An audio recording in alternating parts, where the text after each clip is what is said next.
Welcome to the Convocation Unscripted, a podcast at the intersection of religion, culture, and politics. I am Robbie Jones. I'm joined today by my colleagues, Kristin Du Mez Hello, good to be with you. and Diana Butler Bass. Hey, everybody. And Jemar has a conflict tonight, so he won't be with us, unfortunately. But he'll be with us next time. He sends his regards and Happy New Year to everyone. So if you didn't hear us right at the beginning, this is our first Convocation Unscripted of the year. So Happy New Year to everyone. Happy 2025. For those of you who haven't joined us before, and every episode, one of us takes a topic from the news or what's going on, presents it to the group for discussion, and we call the show Unscripted because we don't entirely know where it's going to go or exactly where it's going to come out. So, with that, I will declare this episode of the Convocation Unscripted now in session. Before we jump in, though, as some of you are already doing it, please do say hello in the chat. Tell us where you're from, and maybe a short note about what's going on. And as a reminder, about 30 minutes in, we're going to turn to you. So if you want to go ahead and put some things in the Q&A box, we will turn to that. If you could put them in the Q&A and not in the chat, that will make it make it easier for us to kind of follow the questions. But we'll turn it over and have a interactive discussion with you all about halfway, about 30 minutes in. So with that, yeah, let's jump in. We were talking ahead of time, and I think the first thing that certainly is heavy on Diana's mind and all of our minds are the wildfires out in California. So Diana, why don't you just kick us off with just kind of what you've been thinking about, feeling, all of that. I had a really hard day yesterday when I opened up Facebook, which I don't often do, but people have been talking about Facebook, so I went over there and I started seeing all the messages from my friends, people I went to college with, people I knew from mostly when I was in my 20s and 30s who live in Southern California. And it was just really hard because I lived in Altadena for a year after I graduated from college. And so I happened to turn on MSNBC yesterday as well. And there was a reporter standing on a street in Altadena, and right behind that person was an apartment building in flames. And I'm about 90% certain that it was the apartment building where I lived when I was 22 years old. And so everything I was going to do, write a column about Jimmy Carter and all those kinds of things, just kind of fell to pieces as I stuck on Facebook and I tracked down all of my Southern California friends and saw how many people were evacuated and folks worried about their homes and churches and synagogues that had burned down. So what's going on there right now, since I lived in California, fires are something that we're acquainted with when you live out in the West. But this is a really different fire because it's in the middle of a major metropolitan area, and it's very rare for fires in California to be in big cities. There was one in Oakland about 3 decades ago, but it came down from the mountains and burned into the edges of the city, and that happens. But this, having fires start in cities with just, huge populations and dense buildings and the whole thing is devastating and such a sign of where we are with climate change. And that, of course, raises all those terrible political issues as well, because Donald Trump got on social media and blamed Gavin Newsom for these fires when anybody who knows anything about what's going on with these fires knows that they are fueled by extreme weather and climate pattern shifting. And that, of course, is caused mostly by fossil fuels. And Trump on day one has promised us that he's going to get rid of all the regulations uh, about drilling and extracting more of this fossil fuel energy from the earth. And to me, it's all just a giant wad of pain right now. So I spent a lot of time crying, and if you all did too, um, just know I was there with you. Yeah, I Yeah, think it's just that the heaviness for me, seeing the destruction, it's shocking and just in huge areas too of Yeah. the city affected. And then another layer, as you kind of hinted at, is the public response right now. And I've been kind of tracking on Twitter Elon Musk's relentless campaign to spin this, and that the new normal now is just whatever happens, it's the spin. It's the disinformation, and together with now Zuckerberg getting rid of the fact checking on Meta, I do feel like we are in a new moment where I, for one, have had a hard time sifting through, right? If you just want to glance at the news, what is reliable information and what is propaganda? And it just feels like, nothing is holy anymore. Anything that happens, particularly things that are especially painful in our nation, will immediately be spun. And I just find that uh, deeply disturbing. And I don't think that this is going to end anytime soon. And it's not like we had, perfect truth before, but it really does feel like we've entered into a whole new dimension. Yeah. Blaming Yeah. Californians is absolutely disgusting. And on that front, I mean, it's not even like little lies. It's wholesale Yes. lies. Like so, there was and I'm not going to be able to dial up exact, but there was an act that Trump said that Gavin Newsom refused to sign, and it's wholly fictional. Right. Like like he put it in a tweet as if it was like in capital letters, as if it had an official name, like the so and so Water Restoration Act or something like that. It's wholly made up. Like there's absolutely no truth to it. And so Newsom's office having to put out a thing, yeah, that's a pure fiction. Like that act that he's referring, there is no such thing. But of course, it just goes by wildfire. And as you said, Kristen, where we're now, I think one of the more chilling things that Zuckerberg said, right, in his little 5 minute black T-shirt bro statement was uh, that we're in a new era now, right? That he's evidently embracing, and that new era is only it's the triumph of MAGA, right? And so you got again the president who's coming in, incoming president just got ratified, right? Who's willing to just like wholly make up an act, right? And just think doesn't matter.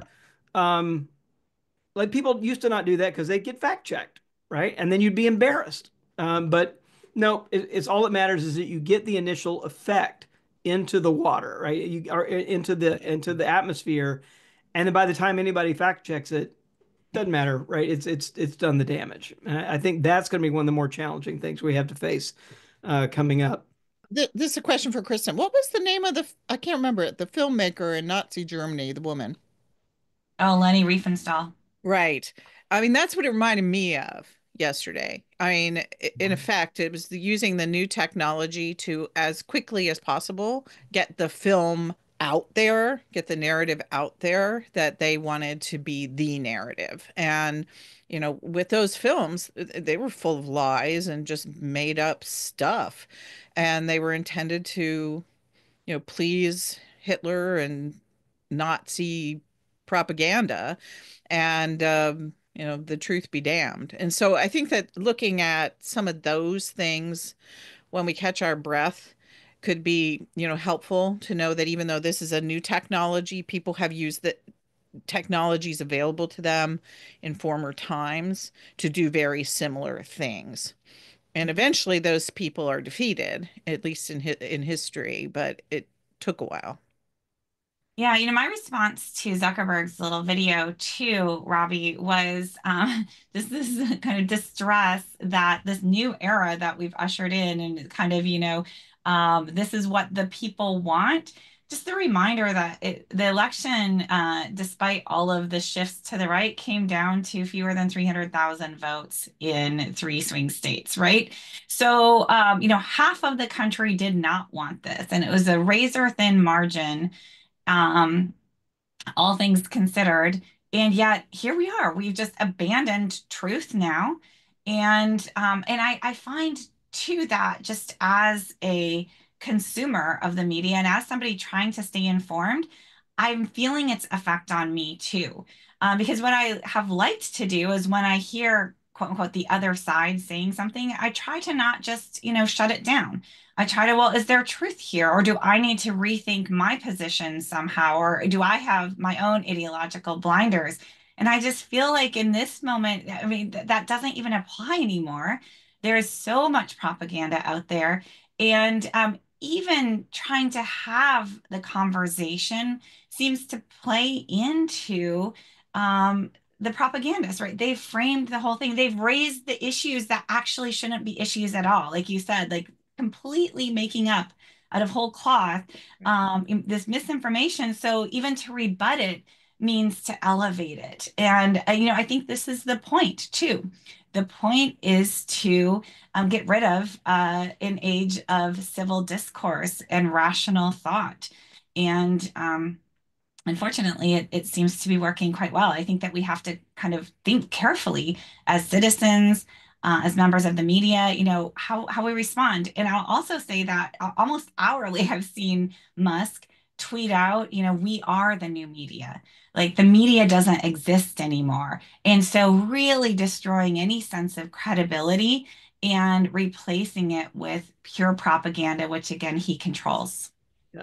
And I think one of the more cynical things he said too was that he blamed, of course, it's like all marketing, right? In that distinction between we are the new media and the legacy media, that he blamed the legacy media. And what he said was like, we heard, and he said it like as if it was like nonsense. We heard over and over that from the legacy media that misinformation was going to be the end of democracy, as if that was like a nonsensical thing to say, right? And we just treated it as if it was a nonsensical statement. And we're now in a new era, and the other, if you look at the logic, I think of his statement, what you heard from Joel Kaplan, who's their new head of global policy, who by the way is a MAGA operative, right? Yes. Who's the new head of global policy. But what he said when he was on Fox and Friends, by the way, this is where they rolled this out, right? This statement out. That's notable too. But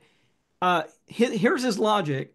It's not right that things can be said on TV or the floor of Congress, but not on our platforms. Now think about the logic of that for just a minute, right? It means that because we have a president and a party that is willing to lie on the floor of Congress, we will lower the bar, right? That's the rationale. I mean, it is like so upside down, right? That, oh, okay, well, because, yeah, just because we have a president who's willing to lie on TV and members of his own party have capitulated and willing to kind of lie on the floor of Congress, we might as well just lower the bar And lie too. all the way below the floor. Like, Right. yeah, it's astonishing, really. Um, Yeah, I actually decided, I don't know if this will be helpful to anybody. I really wrestled with my Washington Post subscription. What to do with Jeff Bezos, who clearly is being a toady. And then this week we got the follow-up story where the cartoonist who literally depicted her boss at the Washington Post as kissing up to Donald Trump, her cartoon was pulled from the paper and she quit. And then that whole story went viral. And through a lot of real struggle, I've decided for a while at least to keep the Washington Post subscription because even with this, even with like the Los Angeles Times and even with the Washington Post, the reporters and some of the people who are doing the work at these legacy media organizations are still living by the standards you're talking about there, Robbie, the good standards, the ones who are still trying to tell truth. And there's very few other places for them to go. So even if their editorial is corrupted, I think we can recognize that, like at the Washington Post or like at the Los Angeles Times. We can also recognize at the same time there are people at the Post who are really trying to tell the truth. There were several good stories this week about climate change. And there are people at the Los Angeles Times. I don't know where Los Angeles would be this week without those local reporters. And so so I think that we need to be careful and uh, discerning when we try to figure out how to get our opinions across to the legacy media that we disapprove of some of the moves that they're making towards complicity with Trump, um, and figure out how in the world do you actually support those people who still believe in something called truth and are still committed to it in the pages of newspapers and online. So so right now I decided to keep my subscription and um, keep an eye on it, while recognizing that I don't trust their opinion pages any longer at all. But and to simply know the reporters and to know which ones, these are the ones you trust. These are the ones that have done good work consistently over their careers. And and when you were talking about, how do you figure out where to get good material? Well, I went to Facebook. But what I did is I went to local TV stations on Facebook, local churches, and people I knew in Southern California who are trustworthy people. And that's really the only way I could have gotten them, is still through that awful platform that Mark Zuckerberg is doing all this stuff with. But those people are still there. As long as those people are still there and I can still find them and still connect with them through that kind of media platform, I'm going to still do it. I'm not just going to close down and get off of it. And I I did realize see. other people might make other Yeah. decisions. So I'm not judging anybody who chooses differently. But I think we really have to work really hard to figure out, how do we really support one another? How do we really hear from one another? And the people who are telling the truth, how do we make sure they keep telling the truth? Yeah, and we'll have to keep an eye out because I don't doubt that. I mean, you can remember Ann Telnis was a Pulitzer Prize winning cartoonist, right? This is not just like some recent hire. I mean, she's been there for a while and she won a Pulitzer Prize, right? So this is kind of a big deal. And I think Diana, you're right, but I think we're gonna have to watch and see how many other people have to make the choice that she made when they have a story that they want to post and the editors kill it. And some of that we may never know because the only reason we know is because she quit. Yeah. Right. Right? If she had quietly said, "Oh, okay, well, I'll draw something else," we wouldn't even know that story. And so I think that's the real challenge, is kind of watching to see is the Post going to continue to publish things that are critical of Amazon, Bezos, like the whole, are they going to continue to do that or not? I think we're going to have to wait and see. I do think it's an important moment to be looking also for those media organizations, large or small, that are sticking their necks out, right? And that those are the ones that really are going to need our support. And I know people are posting in the chat, is anybody organizing a kind of counter movement here in the media? I'm sure that there are talks going on in different places, but we're early on in this moment, and I think to, really know that your money does make a difference there with those subscriptions, and that in the next few months, I think it's going to become plain which platforms are going to be reliable sources of truth and which ones are paying the price for that, and to put our support behind them. Yeah, I did see the Post laid off 4% of their workforce this week, and it's not the newsroom. Evidently, it's more on the business side. But I think they lost a couple $100,000 in subscriptions because of caving and not endorsing a candidate ahead of the election. So it did get felt. I think the response from the public was felt.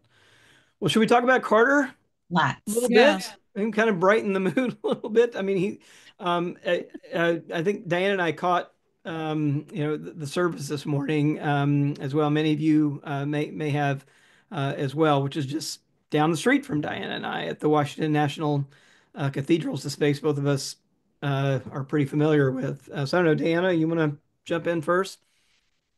I I was looking forward to seeing it, but I didn't realize how much I needed to see it until I sat there and watched nearly the whole thing. I did have a phone call at one point that I had to take, but the eulogies were lovely and deeply moving. And I mean, here we are talking about truth. And what was interesting is that they Yeah. were so truthful.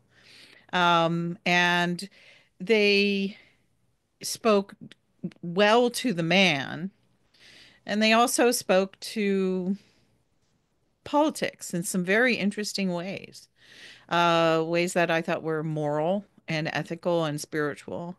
And I just thought that the whole thing was really appropriate. For me, the music was amazing. But the two most moving, and people can have other views on this, were Steve Ford, who read the eulogy that his father, Gerald Ford, had written for Jimmy Carter before Gerald Ford died. The two men agreed, Carter and Ford agreed to write Mm. eulogies for each other, and whoever died first, um, which Ford did, Carter read a eulogy at Ford's funeral, and if Carter had died first, Ford would have read his eulogy, but they both wrote them at the same time. And so the Ford eulogy was lovely. And the thing that really struck me about that was something that I've been thinking about for 2 weeks now, and that is the line was the distance between Grand Rapids and Plains wasn't very far. And I thought I've been thinking about that for weeks, is how really similar in so many ways Gerald Ford and Jimmy Carter were.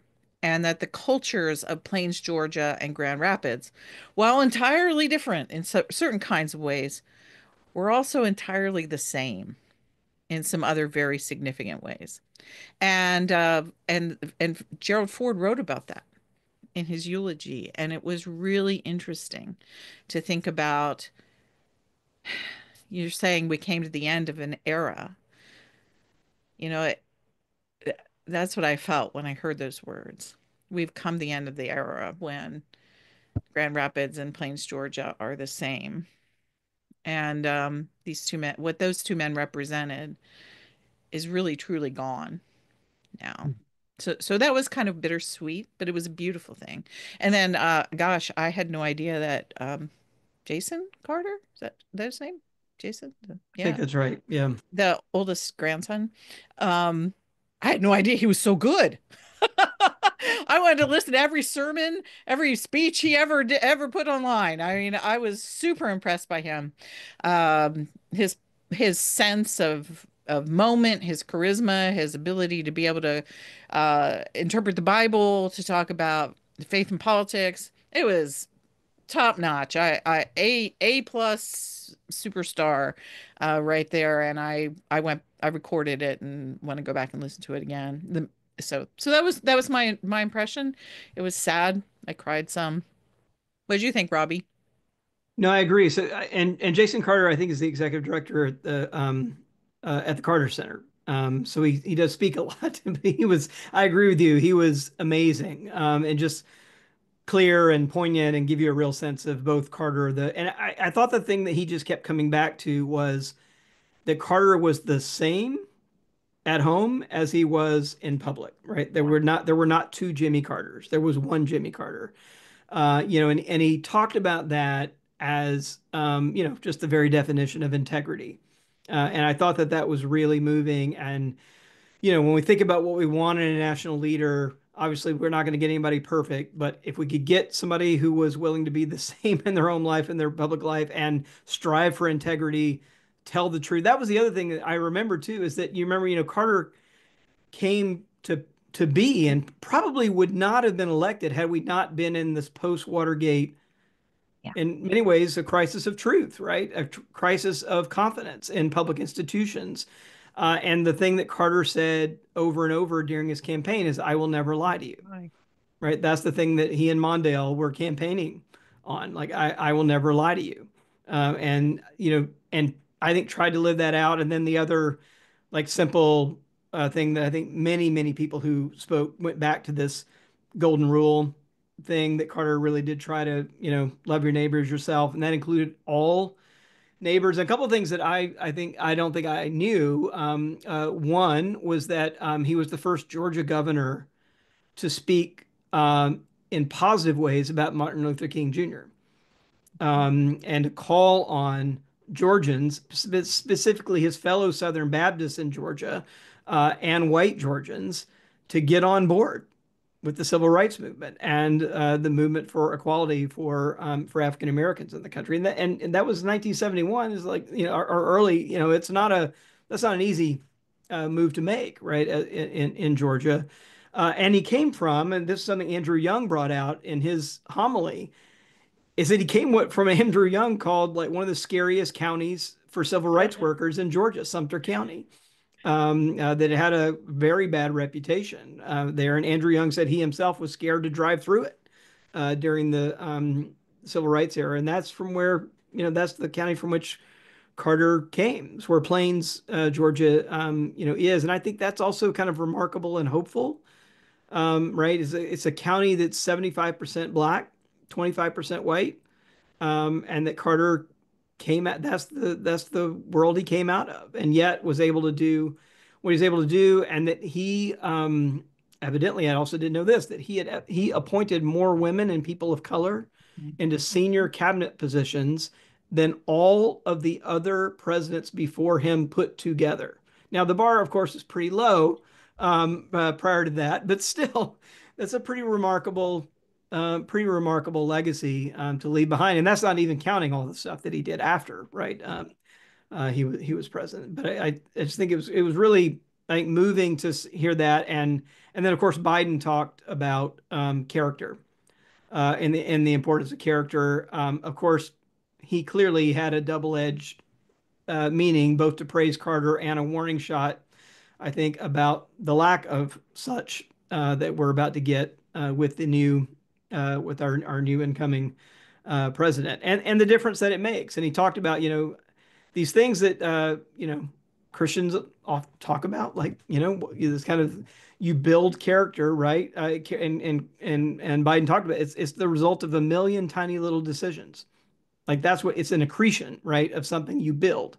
And again, right, that it's not something you built it, right, by just making all these tiny little decisions in the right direction. And that Carter had that, and was willing to do that throughout his life. Certainly wasn't perfect, but I think striving for that was something you could just see there. And I couldn't help but thinking about, again, this is the last thing I'll say, but on this, but I keep going back to, the values voters thing. I just can't help myself. And like, all we ever heard, right, in the early 2000s, and seeing George W. Bush there this morning as well, was, moral character, values makes all the difference, right? And yeah, that, we've just seen the Republican Party completely abandon, any sense of that and throw that out. I wasn't able to watch the service, although I will catch the recording. But just thinking historically, I gave an interview to the Guardian for his obituary, I think about a year and a half ago, actually. So it's just been, sitting there, and so I've been thinking about his legacy for a long time, and um, it's not just personal character, as you were hinting at, Robbie, right? The way that he tried to then apply these values in politics. And so women's rights, right? He was a strong proponent of women's rights, and that set him at odds against his fellow evangelicals in the 1970s, right? They felt betrayed by him. His White House Conference on the Family, where he wanted to support families of all kinds, not just, but including, right, quote unquote, traditional heterosexual patriarchal families, but open that up and support all families. And that proved deeply unpopular. In fact, it embittered many conservative evangelicals. His foreign policy, right, moving away from the Cold War binary and instead really pursuing global human rights, that also um, ran afoul of kind of conservative evangelical politics at the time and since. And I think two of his, moved towards renewable energy and the measures that he took, and just so many things that he pursued. Honestly, when I had first learned, decades ago about Carter, I because I was born in '76, and he was one of the reasons I thought, yeah, I should probably never get into politics.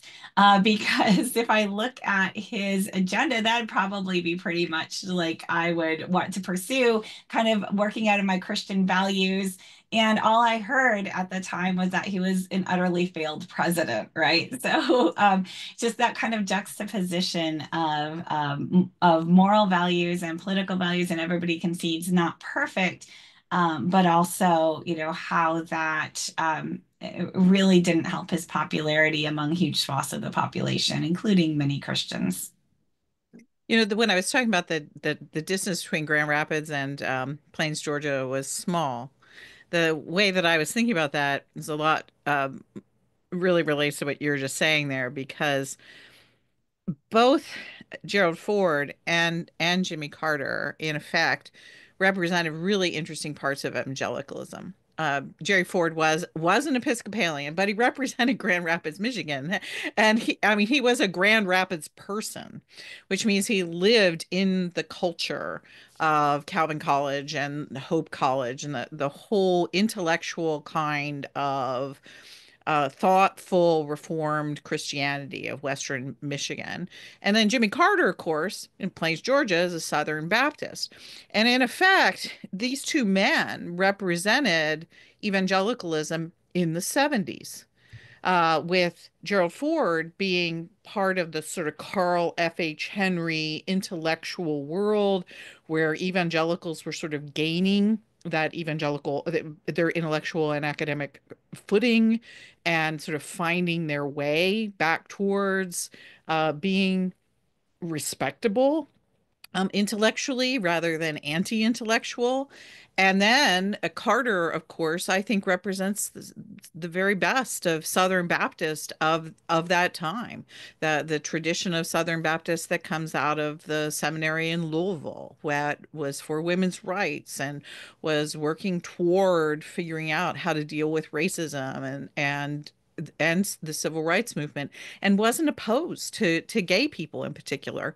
And so these two men, in effect, were both evangelicals of a particular sort that did exist in the 1970s. And when they ran against one another in 1976, I was on a show with John Nichols on Sirius XM just the other day, and Nichols, who knew Carter, said that it was like the nicest presidential race in 20th century American history. That the two men made a pact that they weren't going to say anything bad about each other, and they literally went at the race on issues and things that they were concerned about, and I mean, party concerns, as it were. But they came out on the other side and they were friends. And we saw that in the funeral today, which is completely different than what happened in 1980.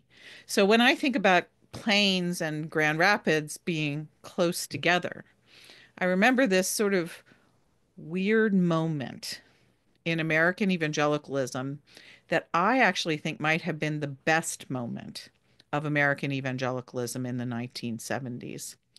And that by the time we get to Reagan, that whole tradition is just being attacked from within. And there's a chapter in Randy Ballmer's book, Redeemer, on the life of Jimmy Carter, where the chapter is called "His Own Accepted Him Not."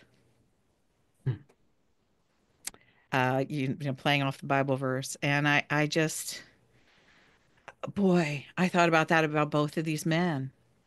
In effect, their own accepted them not. Gerald Ford's affection was retained, I think, by the intellectual evangelicals for quite some time. But hey, Kristin lives in Grand Rapids and she can speak to how much that culture has changed and is changing, mostly because of the radical nature of neo-Calvinism. And then we all know what happened with Southern Baptists. So there's part of this that feels so historically powerful to me, to be able to look at these two men and their friendship and what 1976 meant in terms of American religious history, and how American evangelicalism since then became, it stopped being that, and it started becoming something else that was deeply dangerous and pulled off of all of the worst tendencies that it had within it. And it laid aside the possibilities of hope and excellence and ethical standards and all the things that I think were present in the 1970s.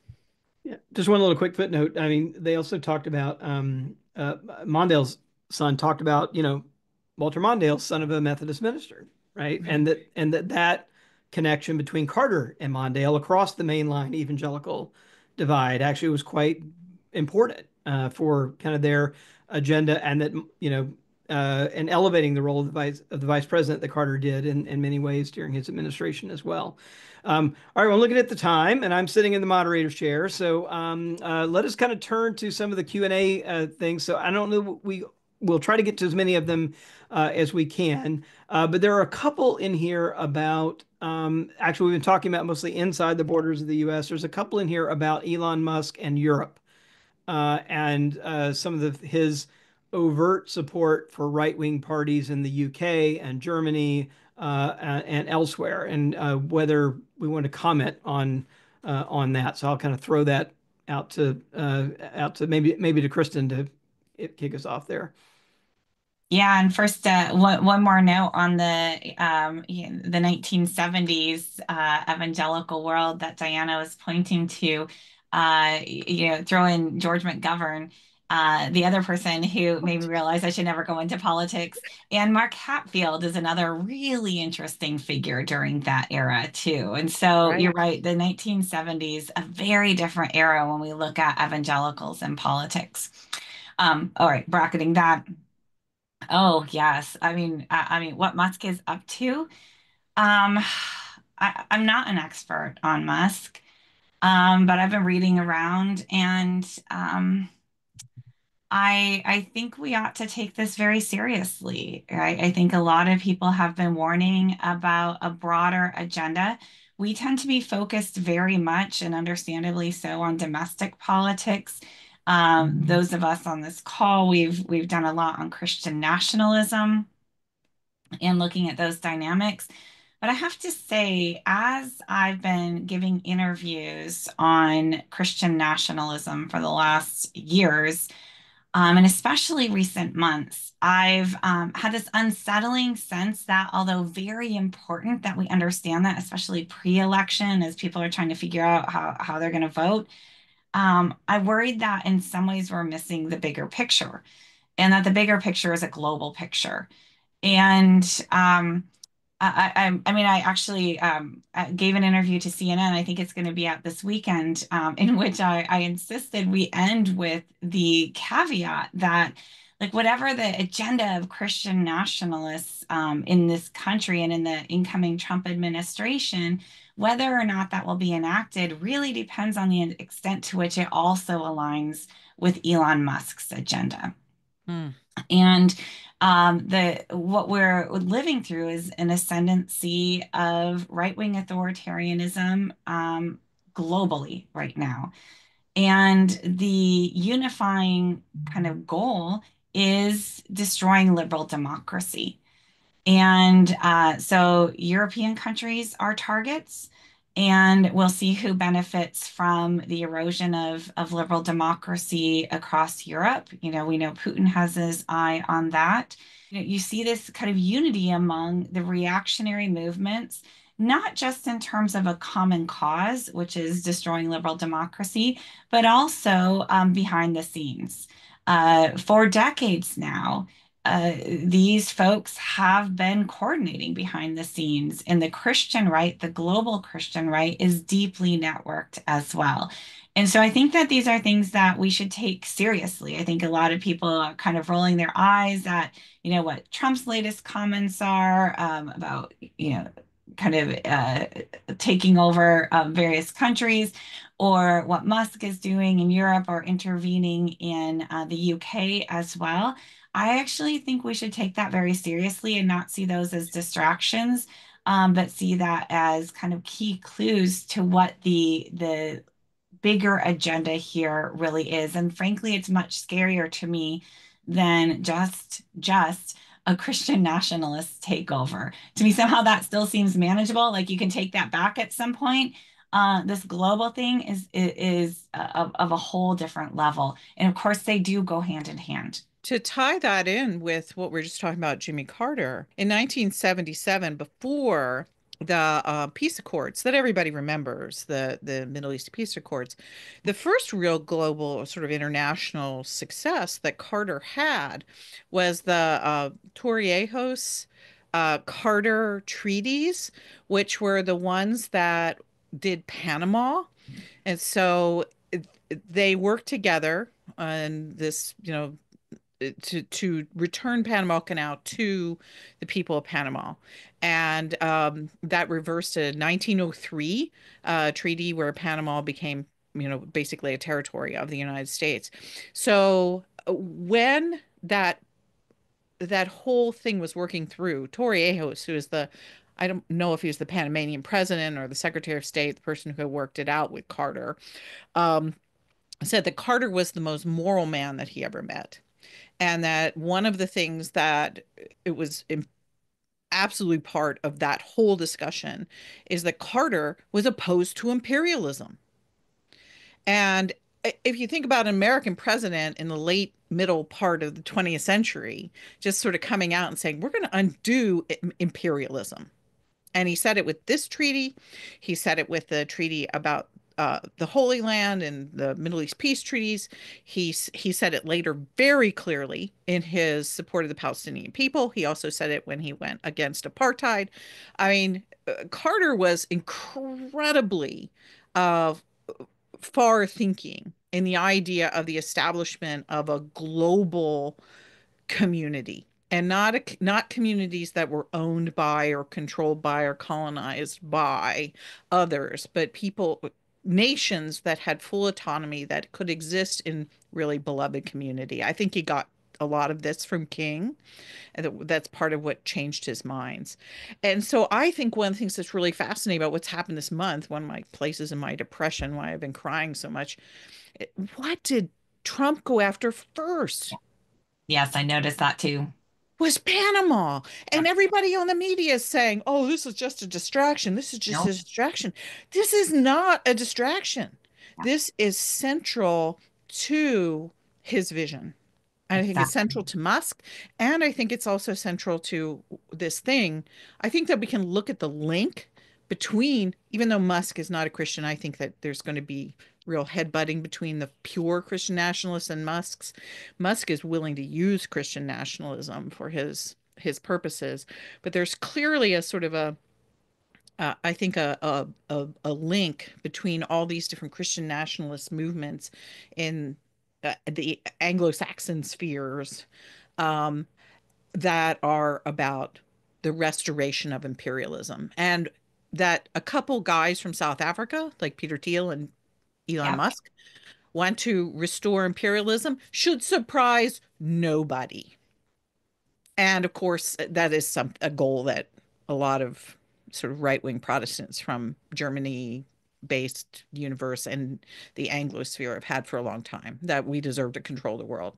And I just want to like point out or put a emphasis on this too, that of course, like he's not talking about making Mexico the 51st state, No. right? Now, why is that? Well, because a bunch of brown people in Mexico, right? It's racist. It's just if you look at like which countries they want to bring into the fold, which ones does he just want to like dominate and control?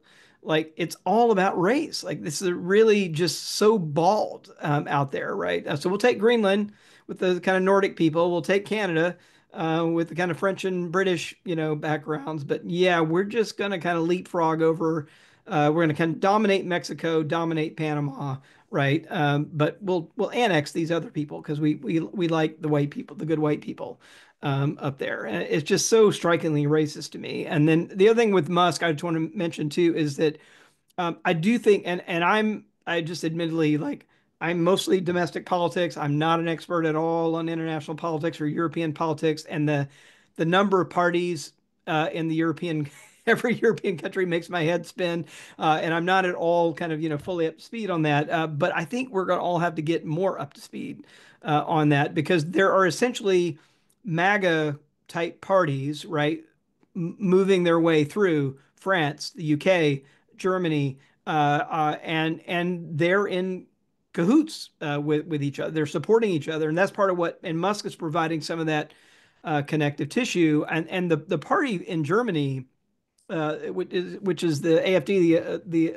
alternative for Germany party, is so far right that even many of the other right wing parties are trying to kind of distance themselves from that. And Musk is hosting the leader of AfD on X. Right, there's an election on February 23rd in Germany, and this party is on the ascendancy and in party, and so uh, Musk is hosting him. He wrote an op-ed in a German newspaper, prominent German newspaper, taking the side of the alternative for Germany party.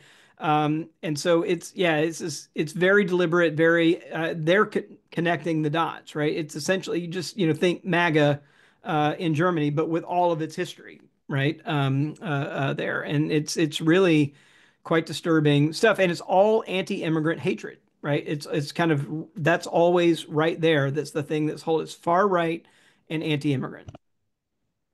My sense is that the Claremont Institute is basically restaffing the universities that Orban functionally destroyed in Hungary, and that now Claremont's coming in and has done considerable kind or is doing considerable work in rethinking things like constitutional law with the Hungarians and all this kind of thing. So it's not just in politics, it's also in intellectual life. And they've gotten this real foothold fairly early on, I think, in Hungary because of Orban's control there for as long as he's had control now. And it looks like we're going to have Bolsonaro from Brazil at the inauguration. That they're reporting today that Trump has invited him to the inauguration. We know that Viktor Orban, right, someone else that Trump and the MAGA world have, and the Christian nationalist world have all cozied up to. So I think we're going to start seeing, these connections, like just overt, right? Not even kind of closed door meetings being hidden at the White House, but like somebody sitting in the grandstand, being officially invited as an official guest of the president. At lunch at the White House for the Yeah. inauguration. Yeah, and this is what is being normalized by at least the television cable news. I mean, I can't even watch. I'm reading the newspaper still, but the television cable news is really difficult to watch right now.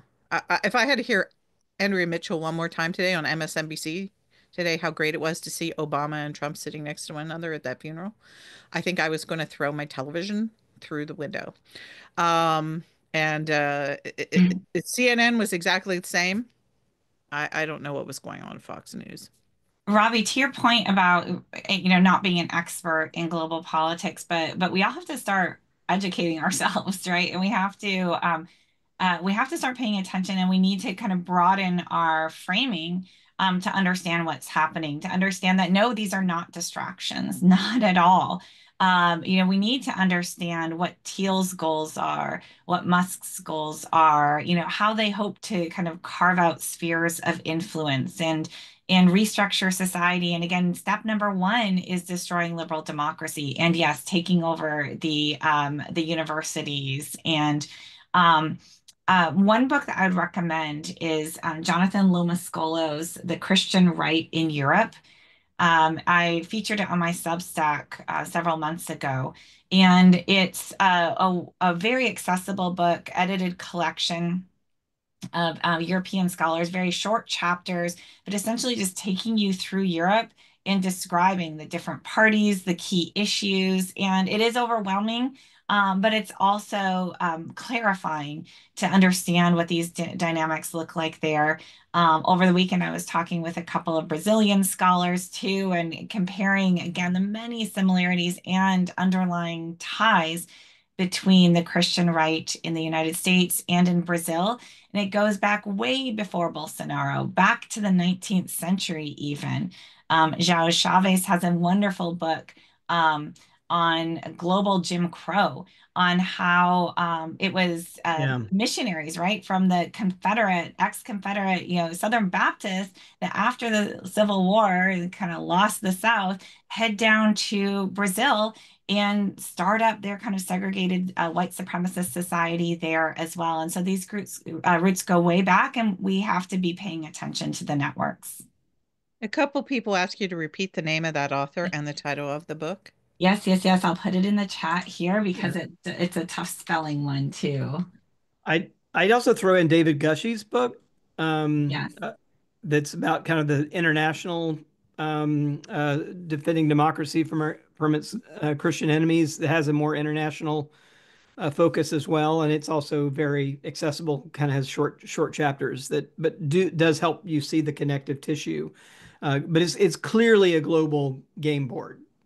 Yeah, and we'll miss, I think, what's happening if we are only kind of paying attention to, yeah, what's happening within the borders here.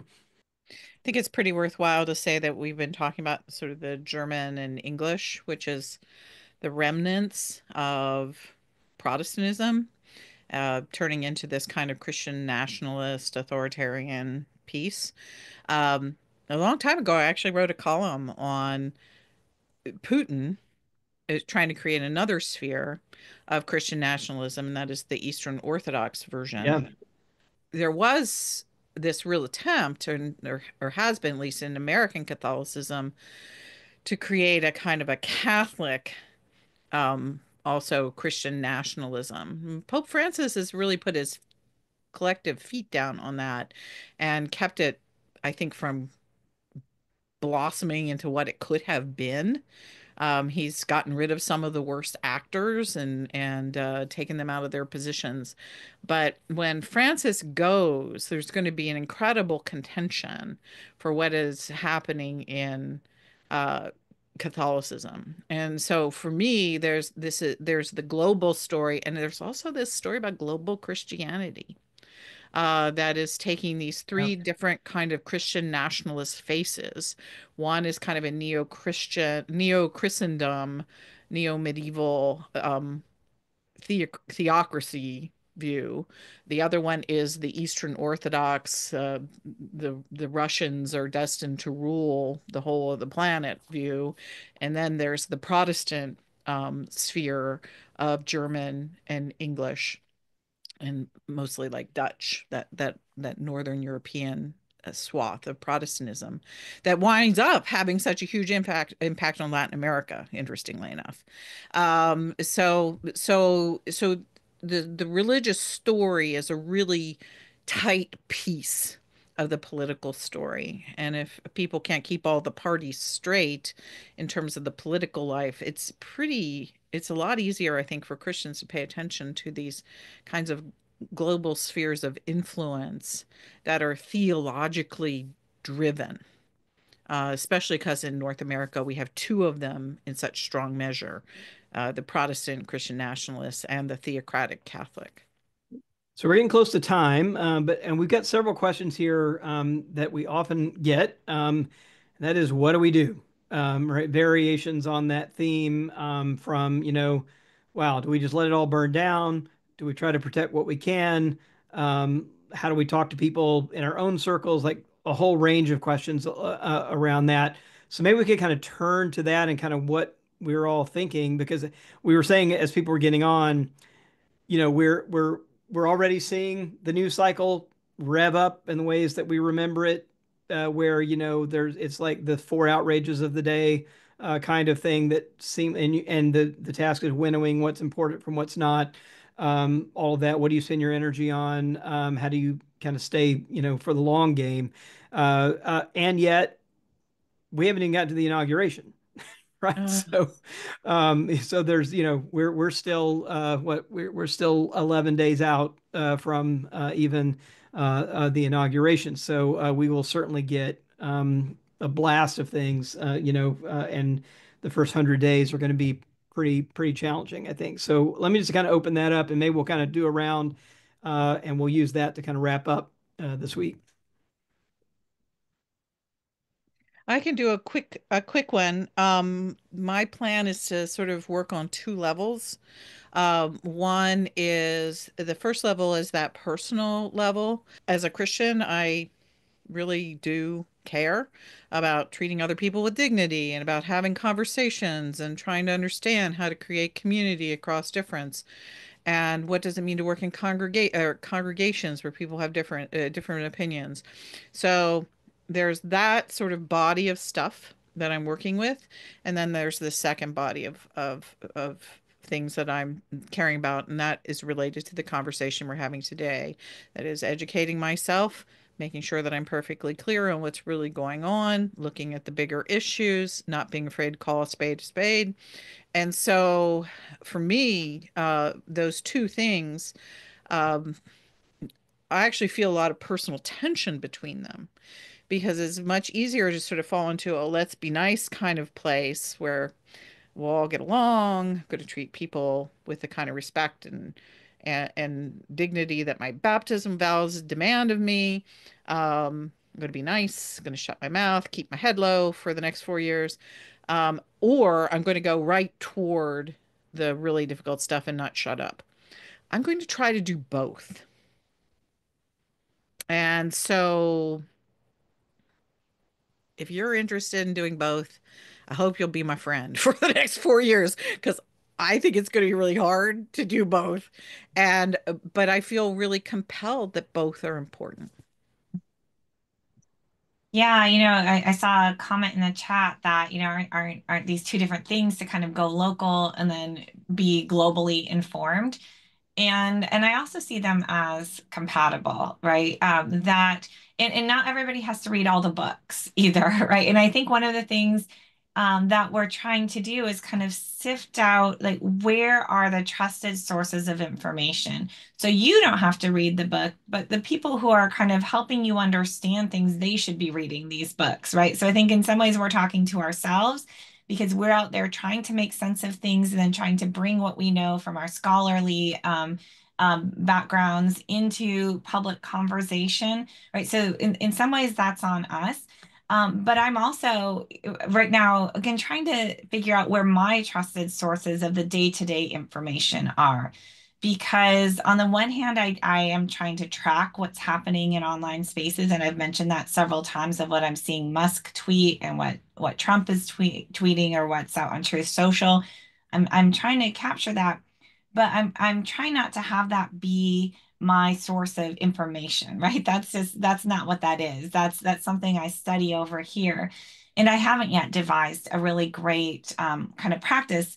In the previous era, I had a pretty carefully curated social media feed where I would get really good sources of information, what was happening, respected takes, people I knew, the journalists I knew, and the algorithms have completely and utterly destroyed that. So I still haven't kind of built that up again. But so I think we're going to be figuring this out as we go. So if you're wondering what you should be doing right now, I guess one thing I can say is we all are. But we don't have to figure it all out. We shouldn't try to figure it all out because we don't yet know exactly what we're dealing with. That's one of the reasons that we've kind of committed to being here through the first 100 days, at least to kind of hash this out in real time with you. So we're going to be letting you know what we're seeing, what we're feeling, and pointing you to spaces that may kind of offer either a respite or clarity in terms of understanding where we're going, what's happening, and what we can do. Yeah, I think that's right. And just to be clear, so we and Jamar will be back with us next week, but we are going to be in this space weekly for the first 100 days, right? So we're going to be kind of doing this conversation live, and so one of the things we're hoping is that as we're in real time, as Kristen said, feeling our way through, right, and kind of bringing everything we can bring to feeling our way through and sifting and sorting and filtering and all of that, and trying to do that in real time with each other and with you. So that's one things we're kind of up to in the new year. I'm also thinking of this, and Jamar's great about talking about this too, but this dance, I think, between rejuvenation and the kind of harder work. and trying to make sure that I'm moving back and forth. And that I think it happens a bunch of different ways. It can be both like just kind of work, like the number of hours I've doing work versus the hours of family, or just doing nothing, right? Going on a walk, right? Reading a book that has absolutely nothing to do with all of this stuff. Those kinds of things, listening to music, just the kind of things that kind of get me in a different headspace. And that's going to keep me, I think, going because we're all going to have to be in this for the long haul. So it can't be, we can't go out of the gate sprinting on this. The other thing that in terms of sifting, sorting, the I actually said this kind of just in the middle of our conversation in Atlanta when we were all together, but it was something kind of just sort of came to me as we were talking. But this idea of finding the bright lines, and when those bright lines get crossed, we have to be loud, and we can't be loud all the time. So we're gonna have to kind of find some kind of practical wisdom about which things constitute a bright line. I'll just give you one. Mass deportation and internment camps, for me, that's a bright line, right? And we're going to see that pretty early on. I think we're going to have to be loud about saying, yeah, no, not here. That's not our values. That's not what we believe in. And we've been down that road before, and it was really ugly. And people died, and we're not going to stand for it. I mean, that's going to have to be something pretty quickly out of the gate, and we'll have to find others as they come. But I think trying to find that and then find some time where we can be quiet, right? At the same time, recharge, all of that. But we're kind of committing to do that, hopefully out loud and in real time with all of you. So hopefully this will be a space that we could do that. Just one reminder too, that we are, in addition to being up on Substack and YouTube, and on podcasts, this is also available as a podcast in your favorite podcasting things. We're all up on Blue Sky as well now. So all of us, including Jemar, who is the latecomer, but he's there now. So we're all four up on Blue Sky. And so please come find us on Blue Sky, and that'll be another place in between times we can continue the conversation. So thank you all for being here tonight. I wish we had some more time. We are out of time for tonight. So it's time to bring this episode of the Convocation Unscripted to a close. On behalf of the four of us, I'd like to thank you, and three of us here, and one and absentia, I'd like to thank you for tuning in and encouraging you to subscribe to the Convocation Substack newsletter, as well as all our social media channels, which can be found in the show notes for this episode. The Convocation Unscripted is a collaborative effort between me, Robbie Jones, Diana Butler Bass, Kristin Du Mez, and Jemar Tisby. Our producer for the show is Bo York, with production services provided by Podastery. So thanks again for listening. And with that, this episode of The Convocation Unscripted is officially adjourned. We'll see you next time.